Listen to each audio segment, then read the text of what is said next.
갈라디아서 5장 16, 17절입니다.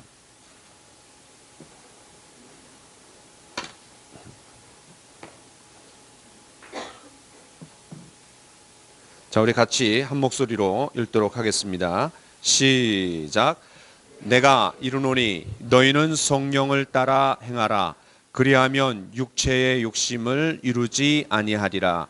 육체의 소욕은 성령을 거스르고 성령은 육체를 거스리나니 이 둘이 서로 대적함으로 너희가 원하는 것을 하지 못하게 하려 함이니라.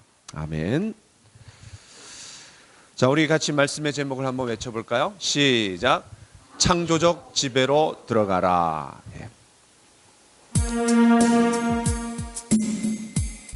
네, 전혀 제가 한 거 아닙니다.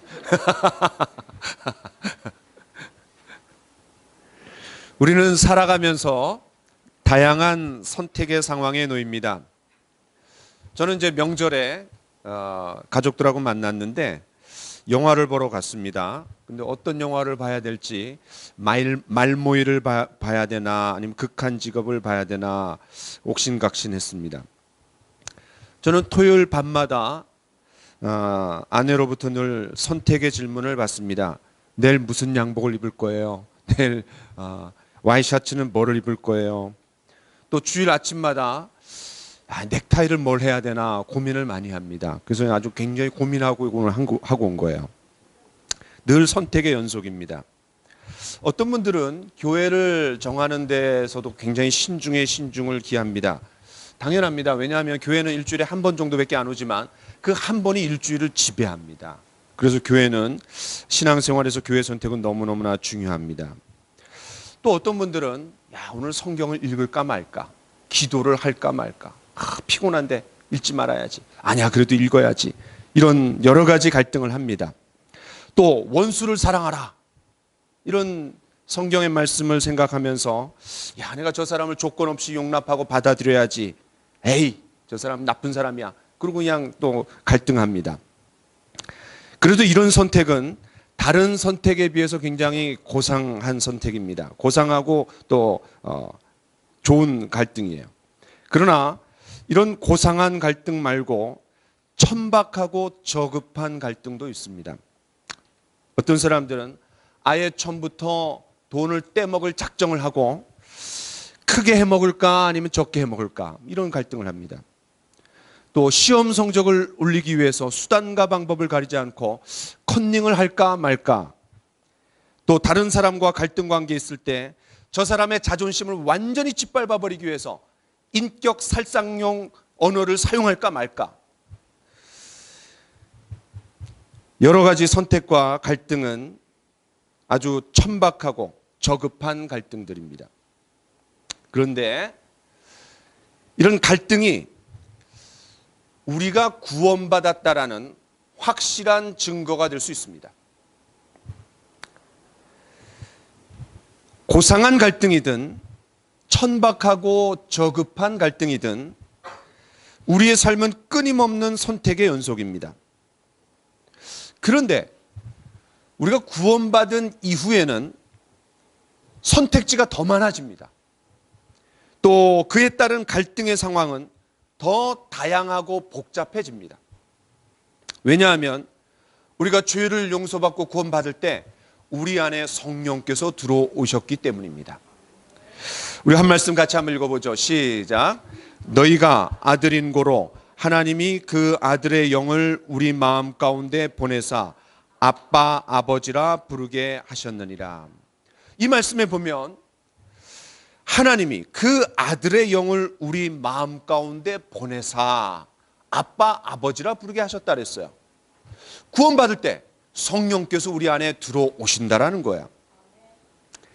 그 성령님이 우리 안에 들어오셨기 때문에 우리는 전보다 더 많은 갈등의 상황에 직면하게 됩니다. 왜냐하면 전에는 죄라고 여기지 않았던 것들이 이제 성령께서 내 안에 들어오시면서 죄에 대한 새로운 기준이 생겼기 때문에 그렇습니다. 그래서 구원받은 초기에는 일시적으로 우리가 죄를 더 많이 짓는 것처럼 느낄 수 있습니다. 예를 들어서 전에는 교회를 빠져도 갈등이 없습니다.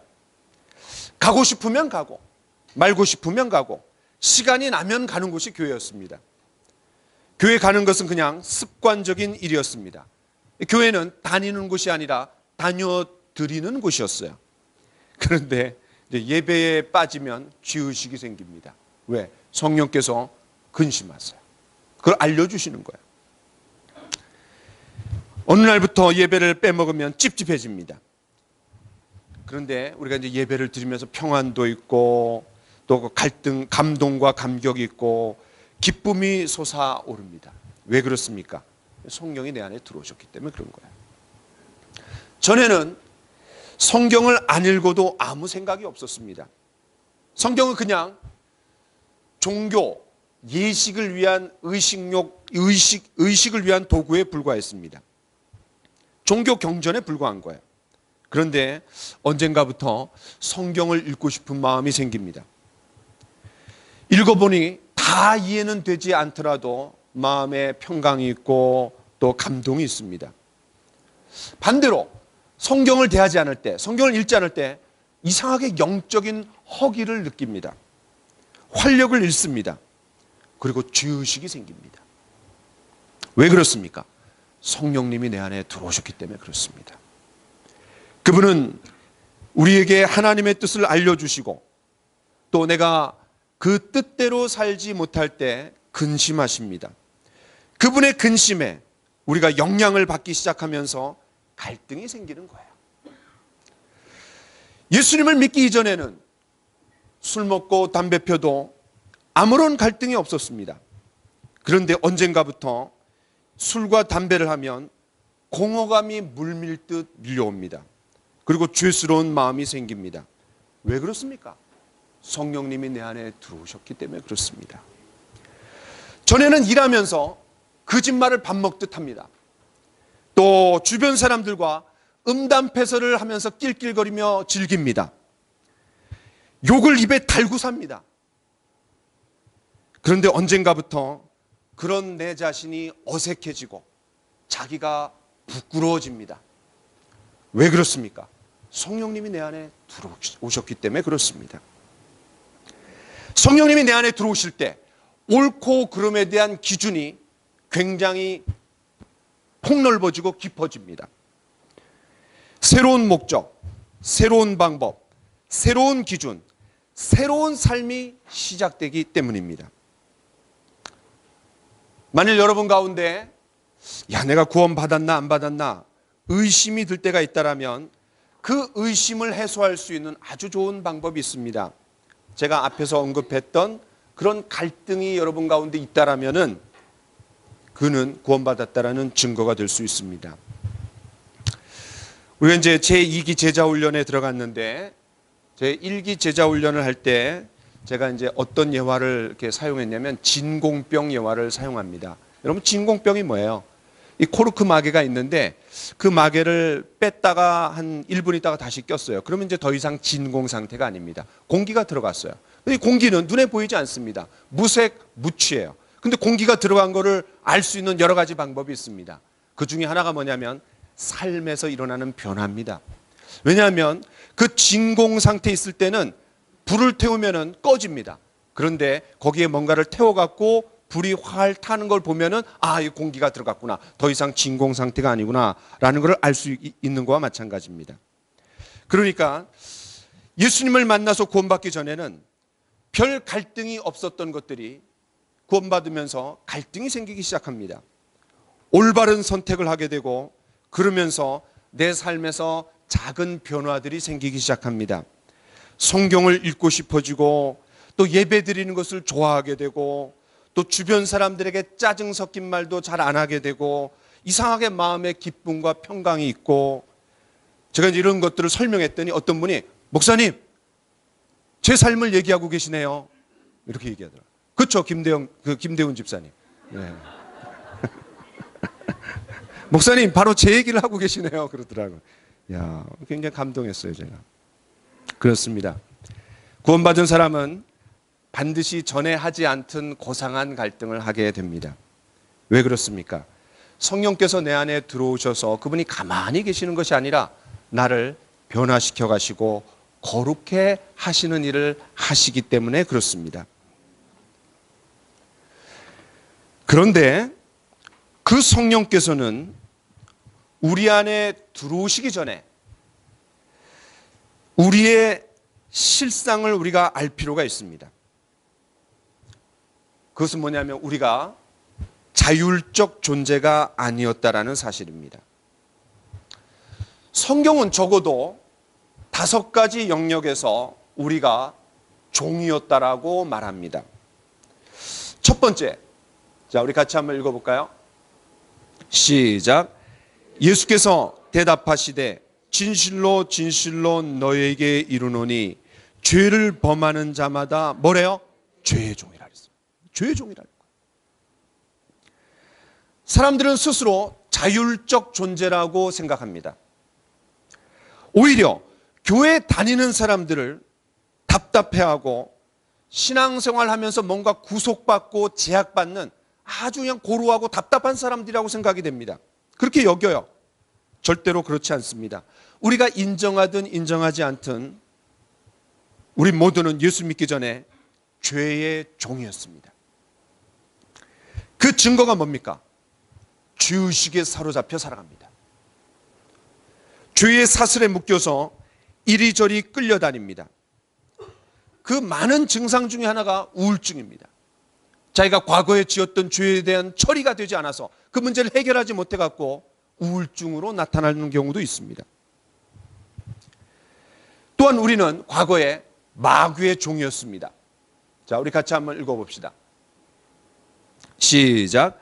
그때에 너희는 그 가운데서 행하여 이 세상 풍조를 따르고 공중의 권세 잡은 자를 따랐으니 곧 지금 불순종의 아들들 가운데서 역사하는 영이라. 여러분, 공중의 권세 잡은 자가 누굽니까? 마귀입니다. 사단입니다. 우리가 인정하든 인정하지 않든 꼭두각시처럼 그 마귀의 종로로 타며 살아가는 거예요. 조종당하는 거예요. 더 불행한 거는 자기가 조종당하고 있다는 것조차 몰라요.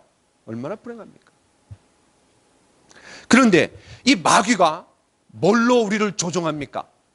세상 풍조로 조종한다라는 거예요.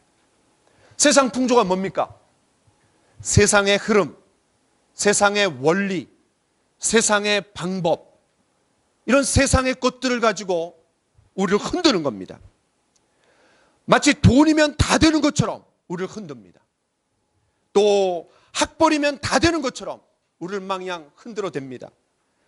외모면 다 되는 것처럼 그렇게 여기게 만듭니다. 권력이면 다 되는 것처럼, 명예면 다 되는 것처럼, 쾌락을 얻을 수만 있다라면 다 허용하는 것처럼 그렇게 우리를 몰아갑니다.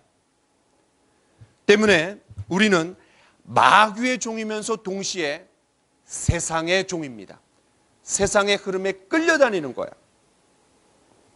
그러나 이 마귀는 저와 여러분들을 직접 공격하지 않습니다. 왜냐하면 예수님 정도 되면 직접 공격해요. 그러나 저와 여러분은 한참 저 아래에 있기 때문에 직접 나타날 필요가 없어요. 그래갖고 우리의 정욕 앞에다가 그런 세상의 원리를 탁 갖다 놓으면은 우리가 이걸 덥석 잡아버리는 거예요. 왜냐하면 저와 여러분 중에 약한 영역들이 있어요. 그렇죠? 그런 약한 영역을 사단은 너무나 잘 알아요. 왜냐하면 사단은 아마추어가 아니라 프로기 때문에. 그래갖고 그냥 탁 갖다 놓으면은 우리가 거기에 기계적으로 반응합니다. 그냥 잡아버려요, 이거. 야, 이거 깨어있지 않으면 큰일 나는 거예요, 우리가. 이런 거 생각해 보면은 우리가 매일매일 성경 읽지 않고 기도하지 않고 어떻게 우리가 세상을 이기며 살겠어요. 그렇죠? 자, 한 말씀 더 보겠습니다.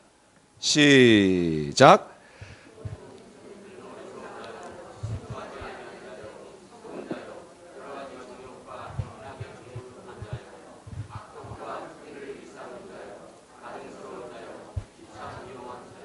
예. 네 번째는 우리가 육체의 종이라는 거예요. 육체의 종. 여러 가지 정욕과 행락의 종로로 탄 자요, 악독과 투기를 일삼은 자요. 그러니까 여러 가지 정욕, 뭡니까? 육체의 정욕에다가 사단이 세상 풍조를 탁 갖다 놓으면은 우리가 이제 잡는다 그랬어요. 여기서 말하는 육체는 우리의 이 몸이 아닙니다. 우리의 몸이 아니라 타락한 본성을 얘기하는 거예요. 우리의 타락한 본성. 우리의 뼈대가 아니라. 야, 이 말씀은 우리의 과거의 모습을 얼마나 리얼하게 묘사했습니까? 어리석은 자요, 순종하지 아니하는 자요, 속은 자요. 그러니까 마귀에게 속아서 살았다라는 거예요. 그런데 마귀에게만 속지 않고 그 속는 과정에서 여러 가지 타락한 본성에 의한 정욕과 행락의 종노릇했다라는 거예요. 이게 우리에 대한 진단입니다. 그런데 마지막 다섯 번째로 우리 같이 한번 읽어보겠습니다. 시작. 자녀들은 혈과 육에 속하였음에 그도 또한 같은 모양으로 혈과 육을 함께 지니심은 죽음을 통하여 죽음의 세력을 잡은 자 곧 마귀를 멸하시며 또 죽기를 무서워함으로 한평생 매어 종노릇하는 모든 자들을 놓아주려 하심이. 뭐의 종이라는 거예요? 죽음의 종이라는 거예요. 죽음의 종. 어제 올겨울 들어서 최고로 추웠습니다. 그러니까 사람들이 뭐라 그래요? 추워? 죽겠어요. 추워 죽겠어. 더우면 또 뭐라 그래요? 더워 죽겠어. 심지어는 좋으면 뭐라 그래요? 좋아 죽겠어. 왜 죽겠어라는 말을 이렇게 갖다 붙이는지 모르겠어요. 그러니까 이 알게 모르게 사망 권세가 사람들의 무의식의 세계를 지배하고 있는 것 같아요. 왜 죽겠다라는 말을 써요? 지금까지 우리는 다섯 가지를 봤습니다.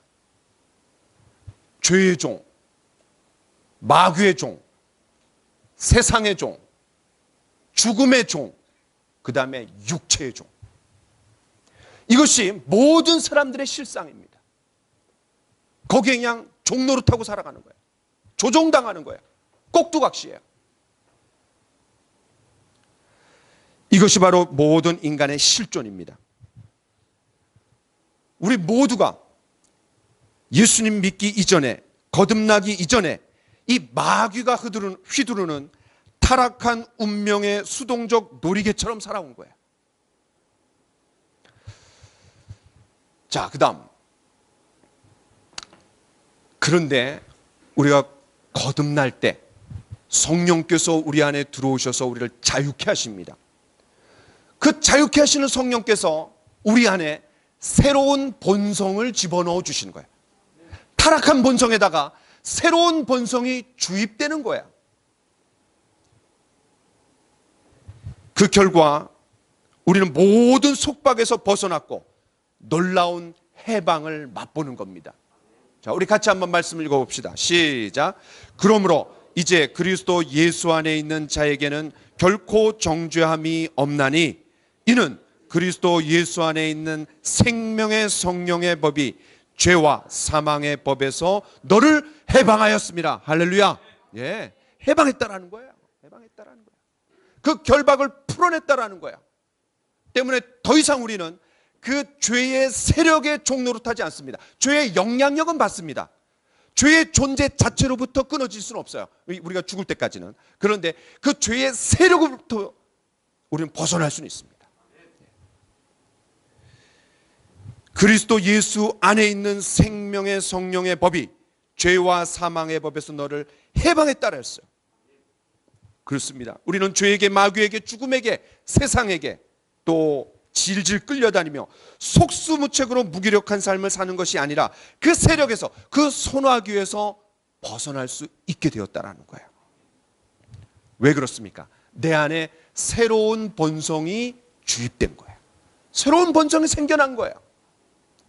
자, 이 말씀을 한번 보겠습니다. 자, 같이 한번 읽어볼까요? 시작. 또 새 영을 너희 속에 두고 새 마음을 너희에게 주되 너희 육신에서 굳은 마음을 제거하고 부드러운 마음을 줄 것이며. 놀라운 말씀입니다. 여러분, 구약 성경에서 제일 중요한 말씀 한 두세 가지만 선택해라. 그러면 그 중에 하나가 이 말씀이에요. 이 말씀 때문에 신약 성경이 있는 거고, 이 말씀 때문에 성령께서 우리 안에 오시는 오순절 사건이 있는 거예요. 여러분, 한번 제가 질문 한번 해보겠습니다. 십자가에 예수님이 죽으시고 부활하신 사건이 더 중요합니까? 아니면은 그 이후에 성령께서 우리 안에 오신 사건이 더 중요합니까? 이 비중을 가리기가 쉽지 않죠? 후자입니다.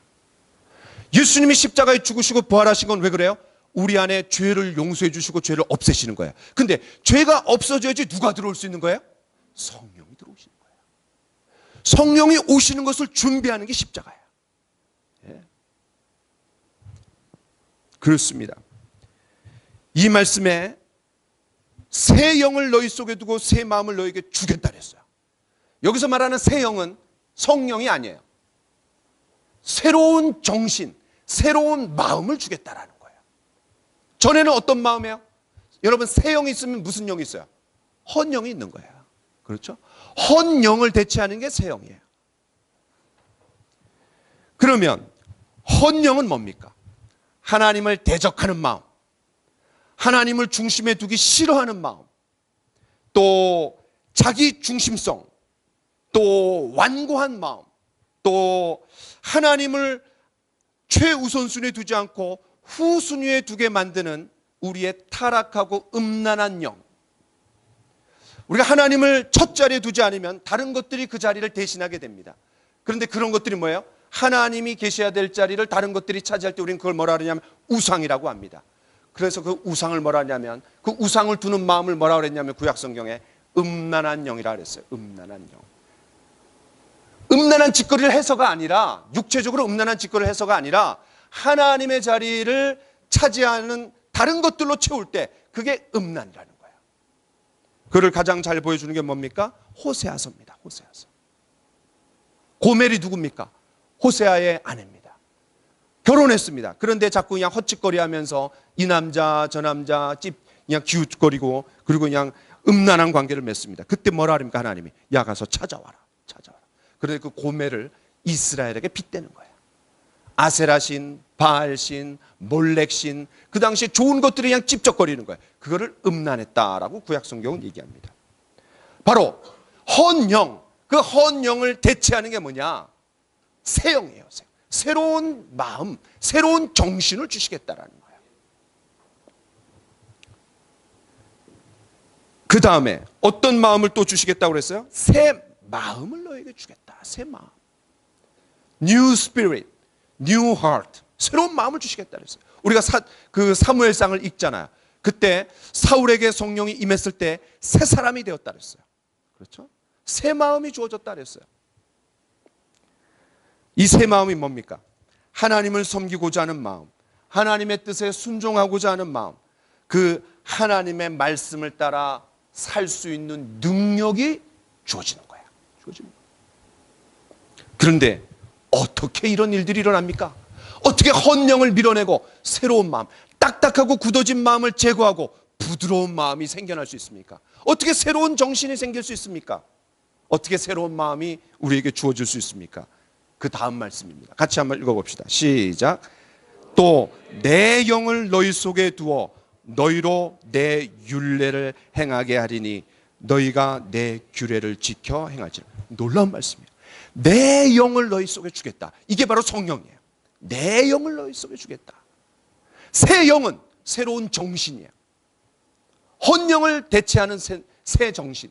그런데 그 새 정신과 새 마음이 어떻게 올 수 있냐? 성령께서 우리 안에 들어오실 때 완전히 그냥 바뀌는 거예요. 우리가 고깃집에 가갖고 그냥 고기를 먹다가 그냥 까맣게 그냥 타들어가면 뭐라 그래요? 우리가 아저씨 불판 갈아주세요 그래요. 불판 갈아주세요. 그것처럼 하나님 우리 마음 판때기를 갈아주세요. 마음 판때기를 갈아주는 거예요. 금방 이해되죠? 새카맣게 타들어간 양.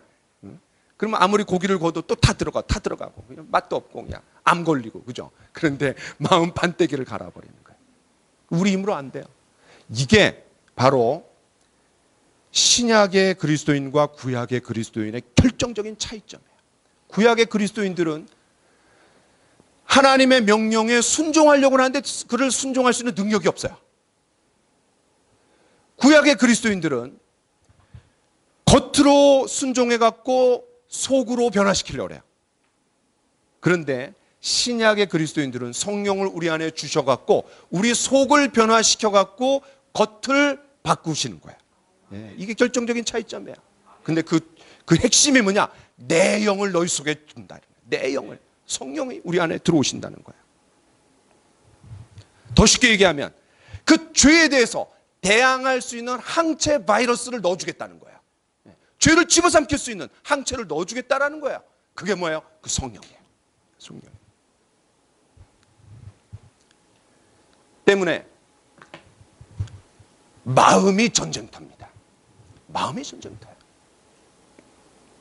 이제 오늘 우리가 읽은 본문으로 들어갈 수 있는 배경을 이제 깔았습니다. 이제부터 이제 본문을 좀 보려고 해요. 다시 한번 이런 지금까지 한 말씀을 기억하면서 오늘 읽은 말씀을 다시 한번 읽어봅시다. 시작. 내가 이르노니 너희는 성령을 따라 행하라. 그리하면 육체의 욕심을 이루지 아니하리라. 육체의 소욕은 성령을 거스르고 성령은 육체를 거스리나니 이 둘이 서로 대적하므로 너희가 원하는 것을 하지 못하게 하려 함이니라. 제가 이제 이 설교를 준비하면서 설교를 다 완성을 하면은 PPT를 만들어요. 근데 예전에는 PPT 만드는데 한 2시간 걸렸어요. 왜냐하면 그 상황마다 맞는 그림을 이렇게 선택하는 게 참 쉽지 않아요.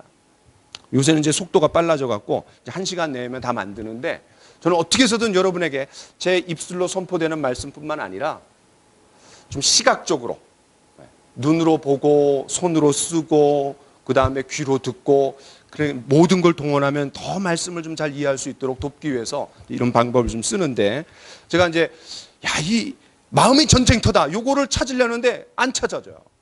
그래갖고 할 수 없이 영어로 된 거를 찾았어요. 이거 한 사람 마음 안에 한쪽 편에는 뭐라 그래요? The old flesh, 옛사람. 옛사람. 그 다음에 옆에는 뭐예요? Holy Spirit, 성령. 근데 그 마음 속에 The new you, 새로운 너가 태어났다는 거예요. 새로운 너. 이 두 가지가 딱 들어가갖고 원래는 한쪽밖에 없었어요. 옛사람밖에 없었어요. 육체의 소욕밖에 없었어요. 그런데 성령께서 내 안에 들어오셔갖고 새로운 존재가 되었다는 거예요. 이거를 고린도후서 5장 17절에 뭐라 그래요? 누구든지 그리스도 안에 있으면 새로운 피조물이라. 새로운 피조물이라는 거예요. 이전 것은 지나갔으니 보라 새 것이 되었도다. 이렇게 얘기하는 거예요. 그런데 여기에 아주 중요한 원리가 있습니다. 두 본성이 주어졌다라는 거예요. 전에는 하나밖에 없었습니다. 그런데 이제 죄를 대항할 수 있는 항체 바이러스가 새롭게 들어갔어요. 그 성령이에요. 성령. 이 말씀에서 육체에다가 동그라미 한번 쳐보세요. 육체. 성경의 육체에다가 동그라미 한번 쳐보세요. 그 다음에 성령. 육체와 성령이 대조되는 거예요. 대비되는 거예요. 그런데 여기서 말하는 육체는 우리의 뼈대가 아니라 그랬어요, 아까. 그래서 여러분 그 옆에다가 이렇게 한번 써보세요. 자연적 탄생에 의해서 생겨난 우리의 모습. 자연적 탄생에 의한 우리의 모습. 반대로 성령은 새로운 탄생에 의한 우리의 모습이에요. 그렇게 이제 구분을 딱 해놓으세요. 하나는 자연적 출생에 의해서 탄생에 의한 우리의 모습이고 성령은 새로운 탄생에 의한 우리의 모습이에요. 다시 말해서 거듭날 때 성령께서 우리 안에 들어오셨다라는 거야. 정말로 거듭난 사람이라면 육체의 소욕과 성령이 일으키시는 욕구가 있다라는 거예요. 그런데 이 두 가지가 늘 갈등을 갖고 싸운다는 거예요. 그래서 저 유명한 카라마조프네의 형제들이라는 위대한 대작을 남긴 도스토옙스키는 어떻게 말했냐면 신과 악마의 전쟁터가 있다. 그곳은 바로 우리의 마음이다. 이렇게 얘기했어요. 이 사람 러시아의 대문호입니다. 러시아는 성경에 깊이 들어간 신앙의 나라였습니다. 물론 이제 나중에 볼셰비키 혁명에 의해서 공산화됐지만 너무 타락해갖고 그런데 기본적으로 그들에게는 성경이 있어요. 톨스토이나 이런 사람들 굉장히 성경적인 사람들입니다. 신과 악마가 싸우고 있다. 그 전쟁터야말로 인간의 마음이다. 인간의 마음이다. 여러분 가끔 텔레비전을 이제 CF를 보면은 까만 천사도 나오고 하얀 천사도 나오는 그런 거 가끔 보잖아요. 그렇죠? 이거 다 성경에서 그 아이디어를 얻어서 만든 거예요. 인간이 어떻게 만들어 이런 것들을. 다 성경에서 나오는 것들이에요. 상상력. 해리포터 이런 거 다 성경에서 나오는 거예요. 거기서 상상력을 그냥 그 발휘해 갖고 만들어진 영화들이에요. 그렇습니다. 마귀가 쥐고 흔드는 육체의 소욕이 있고 반대로 성령께서 일으키시는 그런 거룩한 소욕이 있습니다. 여기서 말하는 소욕은 욕구라는 말이에요. 욕구. 영어로 하면 desire, 바람, 욕구. 그러니까 육체, 타락한 본성이 만들어내는 욕구가 있고 또 하나는 성령께서 내 안에 들어오셔갖고 거룩해 하시는 욕구가 있다는 거예요. 이 두 가지가 싸운다는 거예요. 그럼 나는 누구예요? 나? 우리 자신은 누구예요? 우리 자아는 누구예요? 그 두 가지를 놓고 이제 견눈질하는 거예요. 야, 어느 걸 선택할까? 누구 말을 들을까? 예를 들어서 매일매일 영의 양식을 먹어라. 그러면 어떻게 해야 돼요? 우리 성경 읽어야 돼요. 그런 내면의 소리를 들었다라고 하면 누가 일으키시는 소욕이에요? 예, 성령께서 일으키시는 소욕이에요. 여기 그림에서 뭐 하얀 천사. 반대로 에이 피곤한데 뭘 성경을 읽어? 응? 어제 그냥 제가 설교 준비하다가 와 새벽 한 2시가 됐어요. 너무 피곤해. 자야지. 근데 갑자기 성경 안 읽은 게 생각이 났어요. 그래갖고 눈을 막 비비며 성경 읽었어요. 이 설교하려면 제가 성경 읽어야 될 거 아니에요. 그렇죠? 그냥 잘까 말까 성경 읽을까 갈등해요. 그렇죠? 그런데 자 성경을 읽지 말아라. 그럼 이건 이제 까만 천사예요. 근데 성경을 읽어라. 그럼 하얀 천사예요. 나는 뭐예요? 나는 이제 이 중간 입장이야. 중간. 그러면 내가 이제 딱 보다가 뭐를 선택해요? 성경 읽지 말자. 그럼 어떻게 돼요? 육체의 소욕은 1, 성령의 소욕도 1, 나도 1. 그러면 몇 대 몇이 되는 거예요? 2대 1이 되는 거예요. 누가 이겼어요? 내가 어디에 붙냐에 따라 이 성패가 갈라지는 거예요. 쉽게 이해되시죠?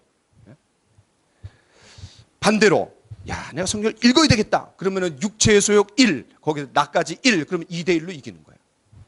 언제나 승패는 2대 1이에요. 자, 여러분 교회 다니면서 우리가 변화가 없는 이유가 뭡니까? 교회를 다니면서 변화가 없는 이유가 뭡니까? 자꾸 주도권을 육체의 소욕에 내어주기 때문에 그렇습니다. 한 번 주도권을 주기 시작하면 거기에 무뎌집니다.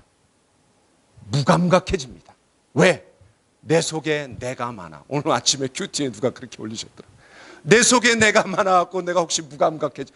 야 어떻게 제가 설교할 걸 그렇게 알았어요. 영적으로 무감각해지는 거예요. 이게 무서운 겁니다. 처음에 하나님께서 성경을 읽어라, 기도해라, 원수를 사랑해라, 순종해라 말씀하십니다. 그런데 계속해서 말씀하시는 내가 아무 반응이 없어요. 그럼 하나님 더 이상 말씀하시잖아요. 순종하지 않는 것도 문제인데 더 중요한 건 하나님의 음성이 들리지 않는 거예요. 딱딱하게 굳어져 갖고. 그렇기 때문에 여러분 주변에 주님을 깨끗한 마음으로 부르는 사람들, 경건한 사람들이 주변에 있어야 됩니다. 그래서 그 사람들을 통해서 자극을 받아야 돼요. 예. 그래서 교제권이 그렇게 중요한 거예요. 교회만 왔다가 갔다가 그러면은 그런 자극을 받을 필요가 없어요. 왜냐하면 가만히 앉아있다가 설교 듣고 가만히 밥 먹고 가만히 가는 거예요. 그 자극을 받을 환경이 주어지지 않는 거예요. 반드시 대그룹 예배와 소그룹 교제가 반드시 있어야 됩니다. 이게 양 날개예요. 대그룹 한쪽 날개, 소그룹 한쪽 날개. 양쪽 날개가 파닥파닥거려야지 그냥 비상을 하는데 한쪽 날개만 파닥파닥거리면 뺑뺑뺑 돕니다. 그죠? 주를 깨끗한 마음으로 부르는 자들과 함께 의와 믿음과 사랑과 화평을 쫓으라 그랬어요. 디모데후서 2장 22절에. 경건한 그리스도인들하고 함께 교제하면서 들은 말씀을 내면화해서 내 삶을 비추어서 적용하는 사람들하고 대화 나누고 도전받고 자극을 받아야 돼요. 교회가 다 똑같은 교회가 아닙니다. 이런 소그룹이 활성화되어 있고 정말 주님을 깨끗한 마음으로 부르는 경건한 그리스도인들이 있을 때 그들을 통해서 우리가 영향력을 받는 거예요. 영향력. 영적인 천하장사는 없습니다. 기본기가 잡혀 있어야 거기에 실력이 붙습니다. 그렇죠? 기본기가 닦여 있지 않으면 실력이 더 이상 들어가지 않아요. 마찬가지입니다. 영적인 기본기가 잡혀 있어야 돼요. 이번 주 어떤 분이 밴드에 올린 큐티를 보았습니다. 자기가 신앙생활을 하면서 오랫동안 신앙생활을 했는데 큐티 한번 해야지 작정하면 한 달을 못 넘고, 성경 읽어야지 그럼 2달을 못 넘고, 그런데 야, 우리 행복한 교회 같이 신앙생활하면서 지금까지 큐티 한 번도 안 빼먹고 성경도 그냥 꾸준히 읽고 자기 스스로 놀랐다라는 거야. 야, 지금 굉장히 저는 아주 감동했어요. 거룩한 습관이 하나씩 잡혀가는 거예요. 영적인 기본기가 잡히잖아요. 그러면 이제 거기에 이 속도가 붙습니다. 영적인 성장의 속도가 붙어요. 그런데 이제 그 다음 단계가 뭐냐면은 이런 거야. 내가 성경도 읽고 기도도 하고 큐티도 하고 암송도 하고 할 거 다 하는데 왜 내가 원하는 속도만큼 속도가 안 붙지? 이런 갈등을 해야 돼요. 하는 건 다 해요. 하는 건 다 해요. 근데 그 다음 단계로 넘어가는 게 너무너무 중요해요. 그때 이제 이런 고민과 갈등을 하게 됩니다. 야, 왜 내가 거기에 걸맞게 더 신앙 성장이 이루어지지 않을까? 이런 갈등과 고민을 할 때 그때 성령의 임재와 능력에 대해서 눈을 뜨는 거예요. 아, 지금까지 내가 했던 건 나의 열심과 또 나의 힘과 나의 방법과 내가 최선을 다해서 내가 해왔구나. 그런데 내 방법, 내 능력, 내 기준으로는 안 되는구나. 이거를 깨달으면서 성령님을 의지하는 거예요. 성령님 도와주세요. 왜냐하면 신앙생활은 내 힘과 내 능력으로 되는 것만은 아니잖아요. 그렇죠? 그걸 경험적으로 깨닫는 거예요. 머릿속으로 깨닫는 게 아니라 경험적으로 깨닫는 거예요. 경험적으로. 한계를 절감하는 거예요. 그러면서 성령님께 나아가 그분을 추구하고 그분을 의지하게 되는 거예요. 그렇습니다. 육체의 소욕과 성령의 소욕. 우리가 살아가면서 이 원리가 늘 작동합니다. 우리 안에 늘 작동합니다. 다시 말해서 내가 거듭날 때 내 안에 육체의 소욕이 사라진 상태에서 성령이 들어오시는 것이 아니라 그 육체의 소욕이 있는 상태에서 성령께서 내 안에 들어오시는 거예요. 왜 그렇습니까? 나로 하여금 거룩한 삶을 살아가도록 하기 위해서. 근데 그 거룩한 삶을 살아갈 수 있는 동력이 뭐예요? 갈등입니다. 갈등. 그 싸우는 갈등을 느껴야 돼요. 그 갈등을 느껴야지 어떻게 해요? 아, 내가 잘못했구나. 회개합니다. 회개하다 보니까 뭐가 나와요? 눈물이 나옵니다. 왜? 자기 자신이 너무 싫으니까. 또 눈물이 나오니까 어떻게 해요? 성령님이 불쌍하니까 임재하십니다. 그 성령께서 임하시고 성령께서 임하셔야 우리가 거룩한 삶에 변화가 생겨나가는 거예요. 왜? 내 능력이 아니라 성령님이 말씀을 순종할 수 있는 능력을 주시기 때문에 그렇습니다. 자, 놀라운 말씀을 하나 봅시다. 시작. 하나님의 뜻대로 하는 근심은 후회할 것이 없는 구원에 이르게 하는 회개를 이루는 것이요 세상 근심은 사망을 이루는 것이나. 굉장히 중요한 말씀입니다. 여기 뭐라 그랬어요? 하나님의 뜻대로 하는 근심. 이게 바로 육체의 소욕과 성령의 소욕의 충돌 속에 갈등하는 거예요. 갈등. 구원에 이르는 회개를 이루는 것이요. 여기 말하는 구원은 우리가 거듭날 때 구원받는 그런 구원이 아니에요. 이미 구원 받았어요. 그런데 성화의 구원을 말하는 거예요. 거룩해져가는 구원을 말하는 거예요. 여러분, 구원은 여러 가지가 있어요. 과거의 구원도 있고 현재의 구원도 있고 미래의 구원이 있어요. 과거의 구원은 뭐예요? 우리가 죄가 용서받는 그거를 과거의 구원이라 해요. 현재의 구원은 뭡니까? 우리의 몸이 변화되어 가는 거예요. 우리 몸이 거룩한 삶으로 변화되어 가는 거예요. 미래의 구원이 뭡니까? 새로운 몸을 입는 거예요. 그런데 여기서 말하는 거는 현재의 구원을 말하는 거예요. 우리가 현재 구원을 이루어 나가는 삶을 살아가는 과정에서 이 두 개의 충돌이 늘 있다라는 거예요. 그런데 하나님의 뜻대로 하는 근심, 야, 이 갈등이야, 갈등. 고상한 갈등이야. 저와 여러분 가운데 이런 갈등이 많아지기를 축원합니다. 하나님의 뜻대로 선택하는 갈등이 많아지기를 원합니다. 그래서 구원에 이르는 회개가 많아져서 우리 모두가 예수 그리스도를 닮는 아름다운 성품으로 빚어지기를 간절히 축원합니다. 마지막입니다. 거듭난 그리스도인에게 성령님께서 들어오셔갖고 내주하시는 것이야말로 그리스도인이 누릴 수 있는 최고의 특권입니다. 아무리 착하게 살려고 하는 사람은 성령이 오시지 않으면 착하게 살 수 없습니다. 그 한계를 뼈저리게 절감합니다.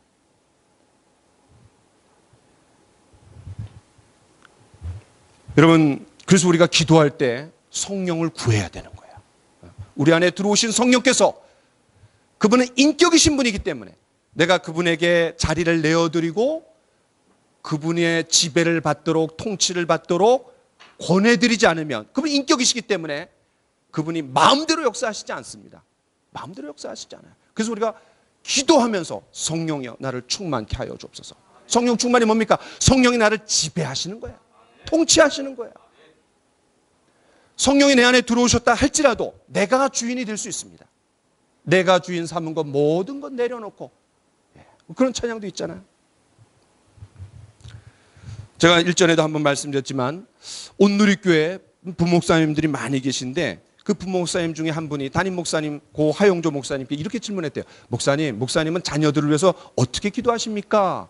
그랬더니 궁금했어요. 자기도 이제 목사님이 기도하시는 거 좀 배워갖고 자기도 그렇게 기도하려고. 그랬더니 그 하용조 목사님이 이렇게 대답했대요.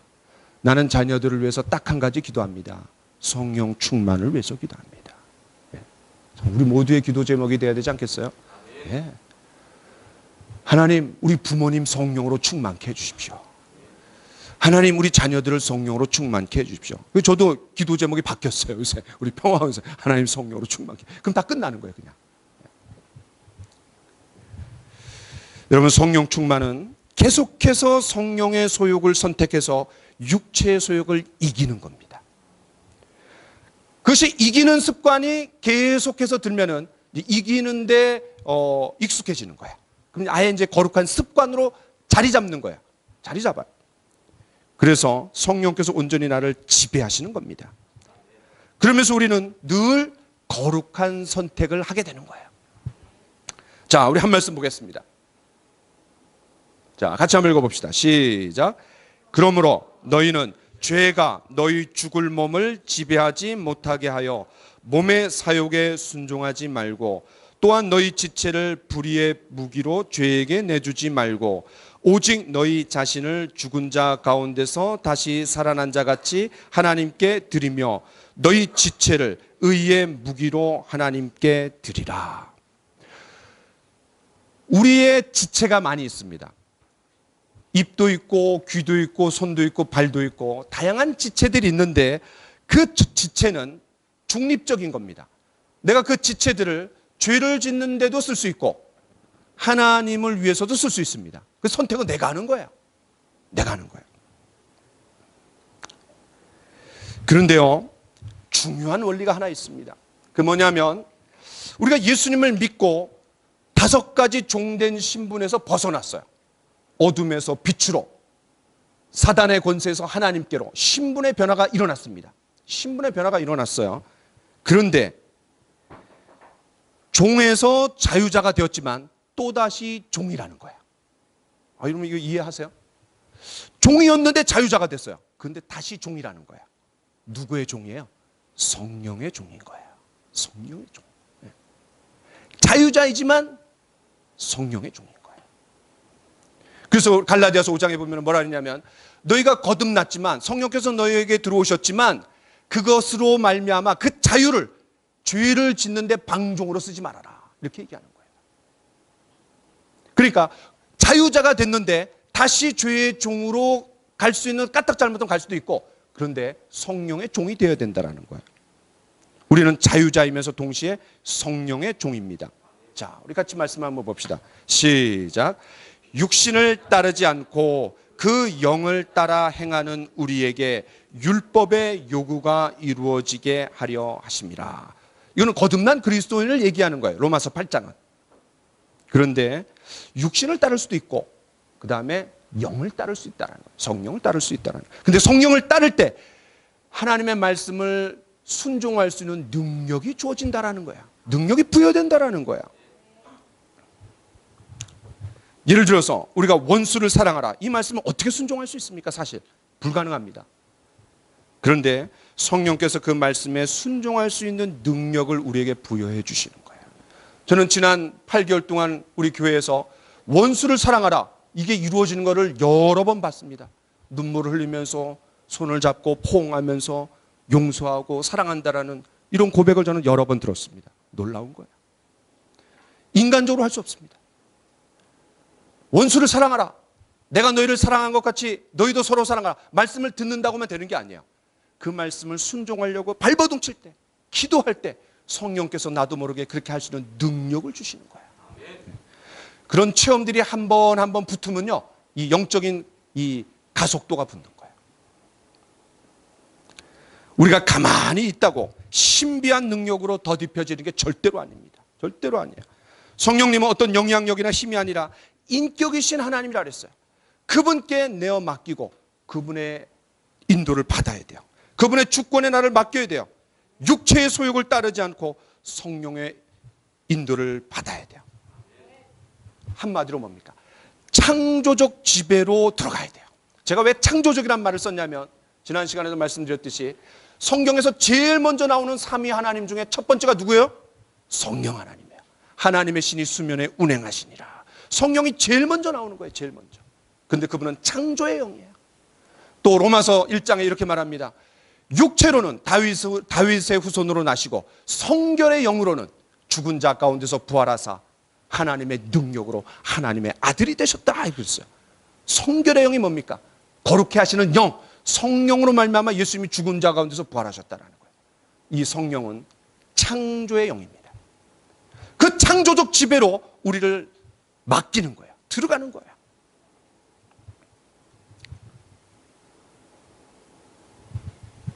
쉬운 예를 한번 들어보겠습니다. 저와 여러분들이 누군가를 미워한다고 한번 해봅시다. 미워해요. 미워해본 적 다 있으시죠? 김규 전사님, 우리 전사님이신데, 전사님이시니까 미워하는 게 전혀 없을 거야. 미워하실 때 있죠? 예. 미워하면 우리의 몇 개의 지체가 동원이 됩니까? 미워한다. 제가 한번 상상을 해봤어요. 비난과 정죄로 짜려보는 눈. 레이저 광선 막 나가요. 그렇죠? 그 다음에 실수와 잘못을 전혀 용납하지 못해 마구 지적질하는 손가락.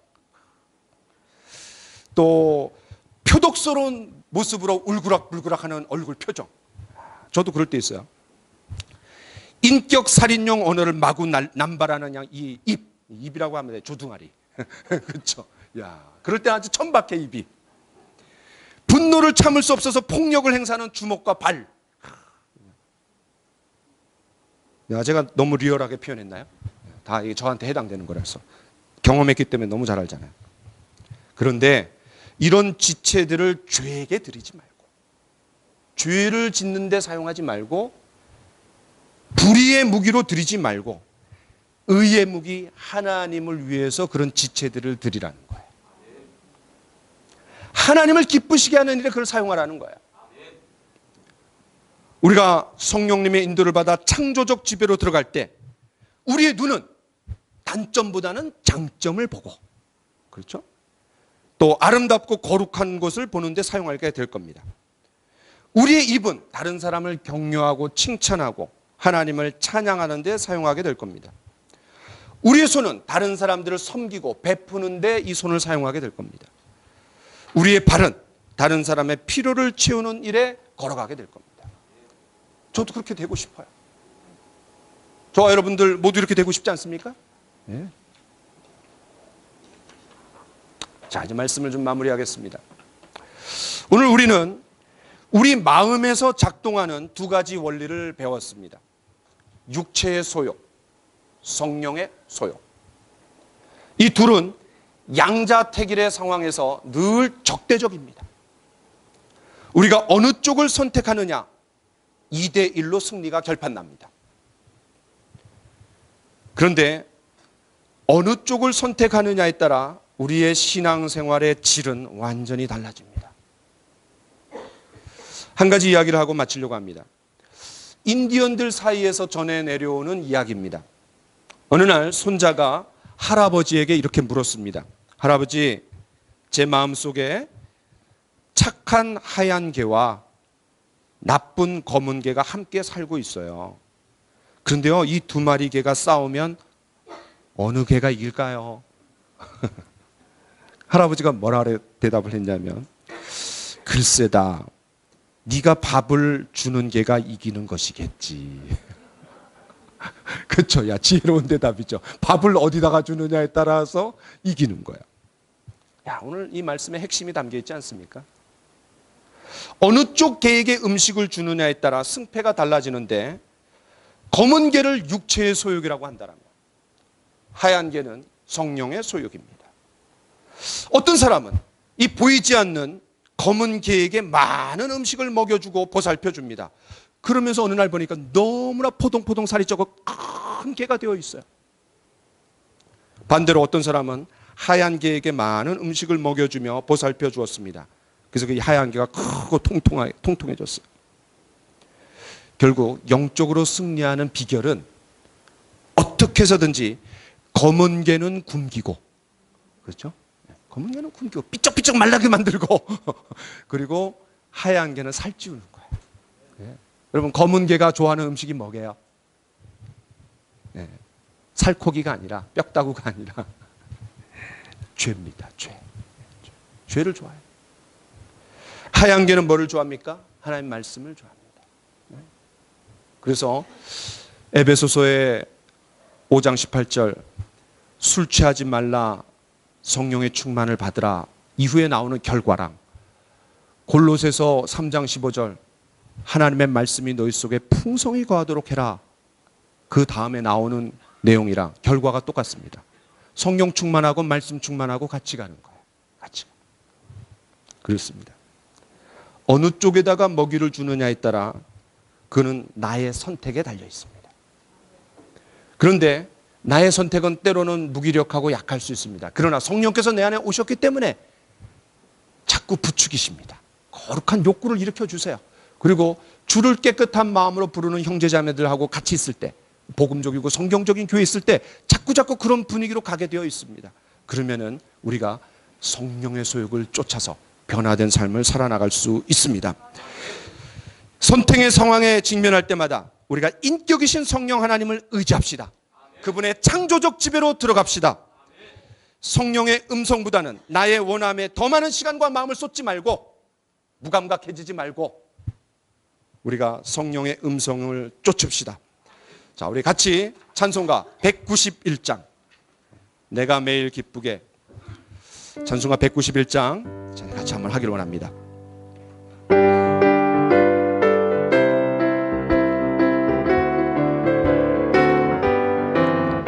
내가 매일 기쁘게 순례의 길 행함은 주의 팔이 나를 안보하며, 내가 주의 근복을 받는 참된 비결은 주의 영이 함께함이라. 성령이 계시네, 할렐루야 함께하시네.